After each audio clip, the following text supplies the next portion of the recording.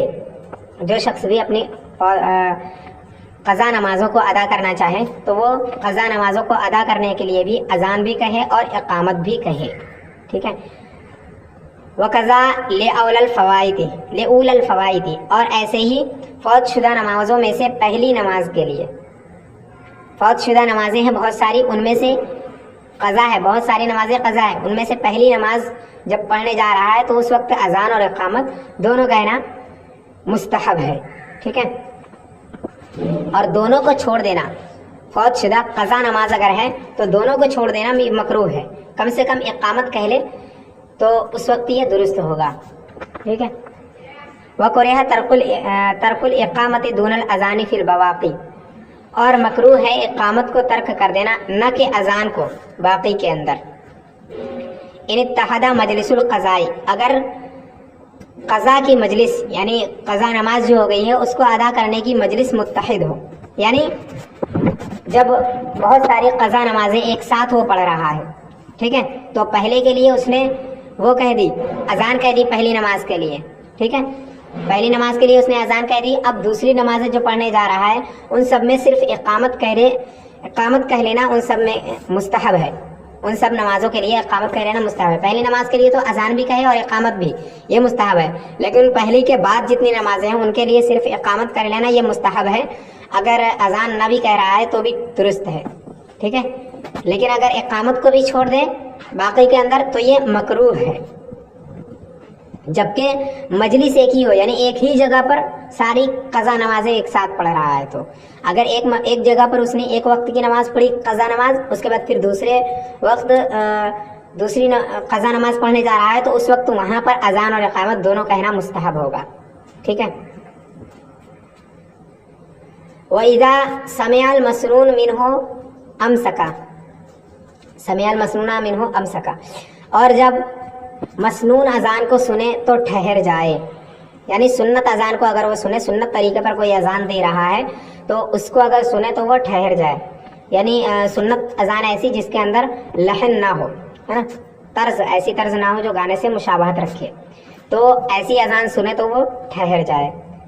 وقال مثلہ وحوقل فی الحی علتین، اور اسی کے مثل کہے، یعنی مؤذن جیسا کہے ویسا ہی وہ بھی کہے، اذان دینے والا جو الفاظ کہہ رہا ہے اذان کے اندر وہی الفاظ سننے والا بھی کہے، اور حی علتین میں لا حول ولا قوت الا باللہ کہے، یعنی کہ حی علی الفلاح اور حی علی الصلاح اور حی علی الفلاح کے وقت لا حول ولا قوت الا باللہ کہے، ٹھیک ہے۔ اس سے پہلے جتنی ہیں ان میں جیسا مؤذن کہہ رہا ہے ویسا خود بھی کہے، اور حی علی الصلاح اور حی علی الفلاح میں لا حول ولا قوت الا باللہ کہے، اور یہ بھی ہے کہ حی علی الصلاح اور حی علی الفلاح بھی کہہ سکتا ہے، ٹھیک ہے، تو اس وقت وہ خود کے لیے کہے گا، کہ اپنے آپ سے کہے گا کہ چل نماز کے لیے، ہے۔ وقال صدقت وبررت او ما شاء اللہ عند قول المؤذن الصلاۃ خیر من النوم، اور صدقت و بررتا یا ماشاء اللہ کہے مؤذن کے الصلاۃ خیر من النوم کہنے کے وقت، یعنی جب وہ فجر کی اذان سن رہا ہے تو فجر میں مؤذن جب الصلاۃ خیر من النوم کہے تو اس صورت میں وہ کہے کہ صدقت و بررتا، یا پھر ماشاء اللہ، یعنی تو نے سچ کہا اور تو نے نیکی کی، ٹھیک ہے، یا پھر کہے ماشاء اللہ جب یہ سنے کہ مؤذن الصلاۃ خیر من النوم کہہ رہا ہے تو اس صورت میں یہ الفاظ کہے۔ ثم دعا بالوسیلۃ فیقول، پھر دعائے وسیلہ پڑھے، وسیلے کی دعا کرے یا دعائے وسیلہ پڑھے تو کہے اللہم رب هذه الدعوۃ التامۃ والصلاۃ القائمۃ آت محمدا الوسیلۃ والفضیلۃ وابعثہ مقاما محمودا الذی وعدتہ، تو کہے اے اللہ اس دعوت تام کے رب، اے اللہ اس دعوت تام کے رب اور قائم ہونے والی نماز کے رب، حضور علیہ الصلاۃ والسلام کو وسیلہ اور فضیلت عطا کر اور انہیں مقام محمود عطا کر جس کا تو نے وعدہ فرمایا، ٹھیک ہے۔